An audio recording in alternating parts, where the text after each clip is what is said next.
Hey y'all, how's it going? Welcome back to Seed Play channel. We are doing the April garden tour today. So it is April 2022 in Austin, Texas. And I have been out here already for like 2 hours weeding and getting the garden all pretty for you guys to see it. But just know that 2 hours ago, my paths were very outgrown and my garden was full of weeds. So in an effort of transparency, nobody's garden is perfect. If you've never been here before, my name is Brooke. This is Seed to Plate channel where we talk all things urban and suburban gardening. Hopefully some more cooking content as we get along, but you know, I've been saying that for months. So I have 2 gardening spaces. I have one, I'm in downtown Austin, Texas, at a community garden that's super close to downtown. I also have a backyard garden that I have built at our rental house. And my whole goal with this channel is for you to feel motivated that you can also garden in any way that you can. So, without further ado, let's get into the April garden tour. Okay guys, so I have one 10-foot by 20-foot plot, and then I also share a half a plot with another woman here at the garden. So, we're just gonna go look at all the stuff. So, my onions, I have about 70 onions in here, and they are bulbing. So I will know that these are ready to harvest when this neck gets soft and they kind of start to flop over. But they're bulbing up really nice. I've never grown onions before, but I've taken a lot of direction from a lot of my viewers, a lot of my garden friends. Look at that one, it's so big. So this is super exciting. And yeah, so we should be harvesting onions here in the next couple of weeks. In the front, I have marigolds, which I direct seeded, and then this oregano that's been taking over this piece of the plot for like literally years. I keep waiting for a freeze or something to kill this oregano. I literally stopped watering it in the hottest part of the year and it still lives. So I think I'm just destined to have oregano for like ever. And then on the long sides of the plot, I direct seeded a lot of zinnias. So I'm hoping that this is just like a wall of flowers. And that's kind of the goal.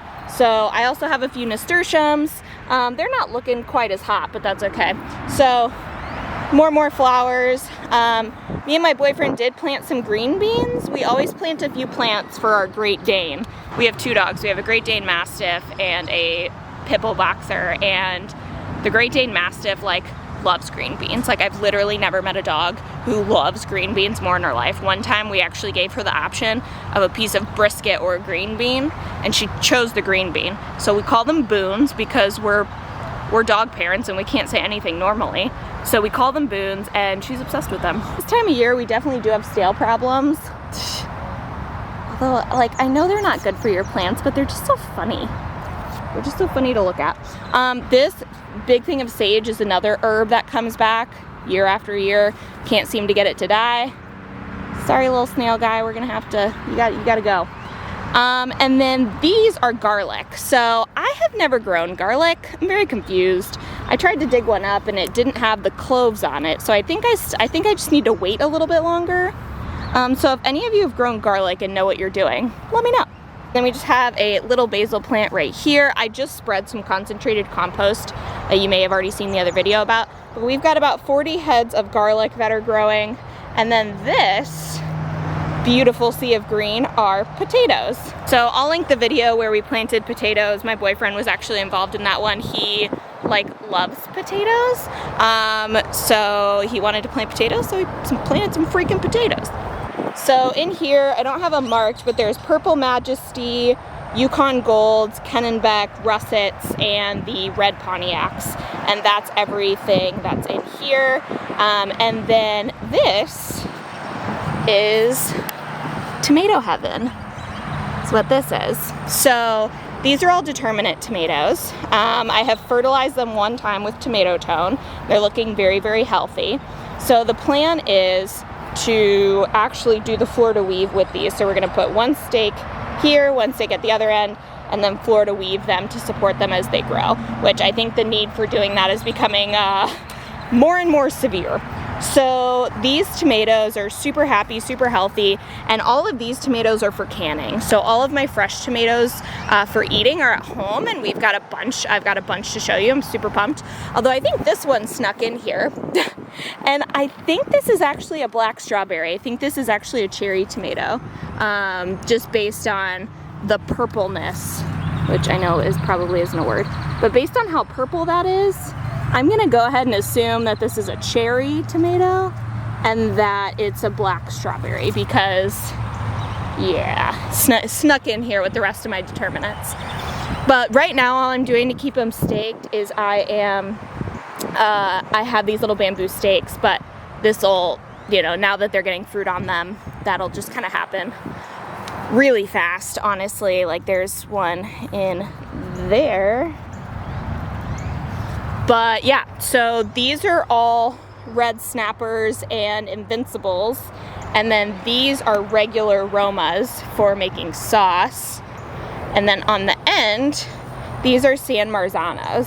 I've definitely said this before, but San Marzanos are like it's kind of like champagne. Apparently they're not actually San Marzano tomatoes unless they're grown in San Marzano, Italy, which I find mind-blowing. But that is a very quick overview of everything that's happening at the community garden right now, and we will have a lot more to talk about at the home garden.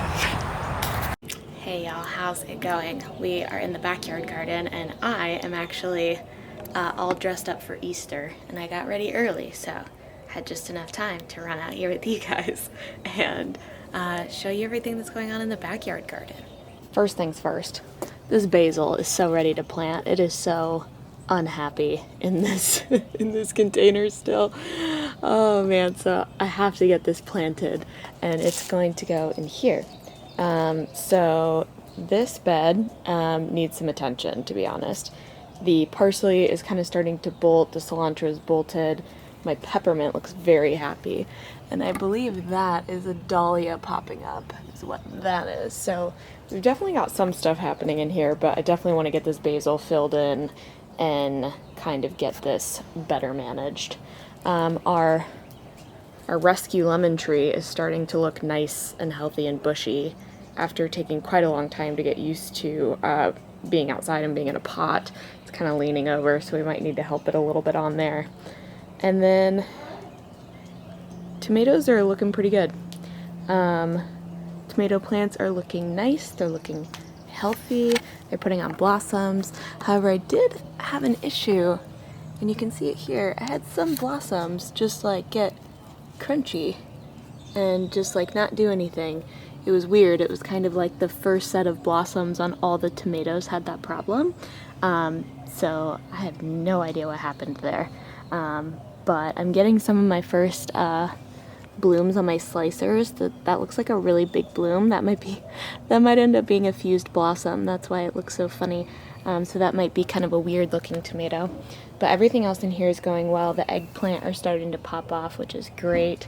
They're getting bigger. My squash plants, these are the ones that were in those biodegradable pots. They're not doing quite as well as my other squash. I'm not really sure why.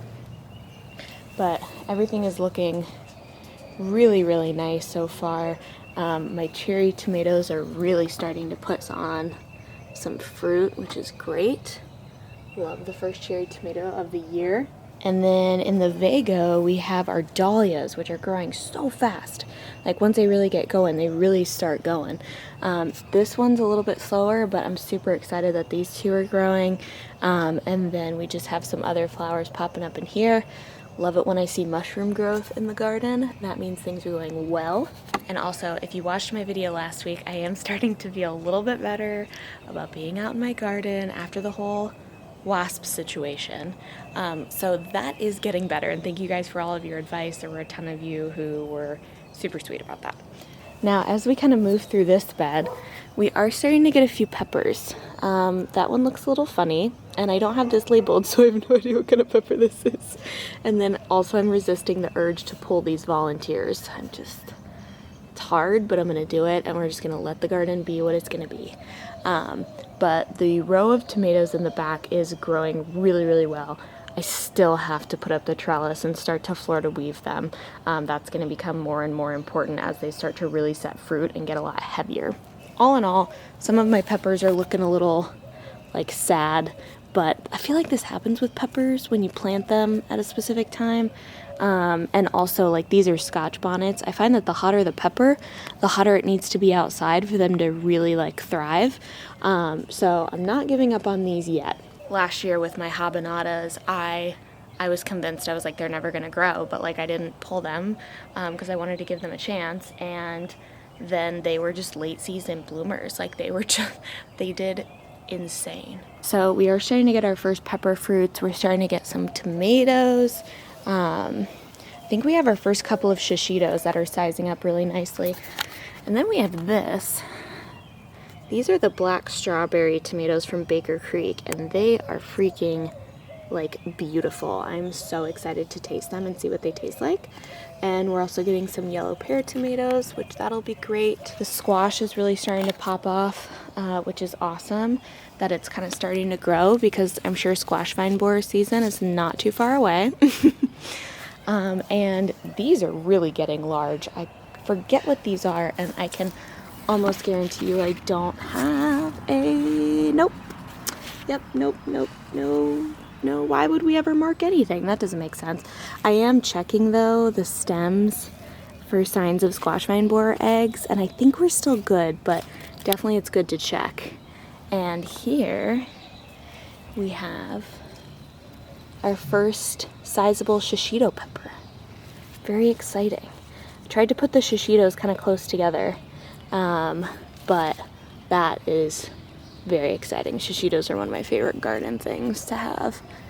So yeah, everything in the backyard is doing pretty good despite having a bit of a weird spring so far. Although I was talking to a friend about how, like, I think every weather season is just weird now because of yeah, that thing about the climate changing, you know, it's fine. But all in all, everything's doing pretty good. Everything's super green, everything's growing. The crazy part is I feel like the garden changes so much March through May. Like those 2 months are just insane. And then my strawberries, they're doing okay. I don't know that I'm gonna get strawberries this year. I might get a couple, but overall, I think strawberries just need more sun than I have back here, if I'm being honest with myself. And then this part of the garden is popping off, and I need to get my net hung really soon. This is actually a volunteer tomato from last year that I'm just gonna leave here and see what happens. And then I know that I need to do this because I think I'm gonna end up with these guys putting out the little grabber guys, the little thingies they put out to start climbing. They're going to start putting those out before I know it, and I'm not going to have anything for them to grab onto. So these are all different types of cucumbers. We have straight 8, we've got loofah gourds, we've got silver slicers, there's a lemon cucumber over there. I will say some of these cucumbers that I direct sowed are doing much better than this one, which I believe was one of the ones in those pots. I think I've pretty much determined that the biodegradable pots, they just don't work for me. I can't get them to work. I don't know what the deal is, but not for me. Then these bare root plum trees that I got are popping off. They are doing so good. They're growing. Look at that. I'm so excited. My rooted cuttings that I moved over here so that the wasps would leave my patio alone, those are doing well. And then before we go look at my little mini container patio orchard, whatever you want to call it, I want to show you guys something. So this is a Aztec micro dwarf tomato that really is for a lot of like patio growers. Look at how covered into little tomatoes this thing is. It is so happy, and I probably need to stake it, but I don't want to mess with it too much because it's just doing really well. So just a quick overview. Everything's doing well back here. I do find myself, though, getting very impatient with my backyard garden because it is on the lower end of sun. So this garden probably gets right around 6 hours of sun, which is like the minimum for full sun. And my community garden gets like at least 10 hours of sun. And you can see the difference in the growth. Doesn't mean it's not worth it, right? It just means you have to be a little more patient, know what you're getting into, and just kind of do it that way. So this little area is arguably my most exciting part of the garden right now, and this is kind of my little mini orchard. So I have a couple of these are blackberry vines that are doing like so well. There's a grapevine that I probably need to find some kind of trellising for. This is a big tree that I got that is just a rooted cutting. I think it's probably in its second year, so it's gonna put on a ton of growth this year probably. That is a rooted cutting from my community garden. That's a peach. I have no idea what kind of peach it is. This is the lemonade lemon. It probably won't put on fruit this year, but it's getting nice and big. This is my peach tree that I got from my family for my birthday. And look at that. That, my friends, is a baby peach. There's a couple of them on here. So I'm pretty excited. I think it looks like I might get actually a couple of peaches off this thing this year. And then I have my Meyer lemon tree that's doing really well. It's covered in blossoms, and we're starting to see our little baby lemons. Same thing with the limes. We should have little baby limes in here. And this is a Mexican thornless key lime, so it's very exciting. And then this big, beautiful Eureka pink lemon tree that is probably 5 times the size that it was when I got it just not even a year ago.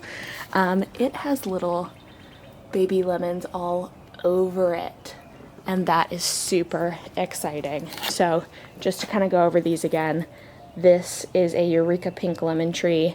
We have a Mexican thornless key lime, a Meyer lemon. This is a Japanese lemon. The nickname is a lemonade lemon. I really need to look up the actual name. That one back there is a Sam Houston peach. I believe those are sweetie pie blackberries. That's a muscadine grape. I don't know what kind of fig that is, and I don't know what kind of peach that is. But it's been really fascinating to like be so invested in like fruit production. That's something that's new for me, and something that I didn't think was possible living in like a rental house. But it's pretty wild to me how many things you can actually grow in pots with like a lot of success. Okay, y'all, thanks so much for joining me for the April garden tour. I guess it is fitting. I'm wearing something like bright and florally and springy for the end, but if you like the content or you're an urban or suburban gardener, please subscribe, leave a like on this video, and we're in prime season, y'all. Thanks so much for watching. Happy gardening, and we'll see you next time.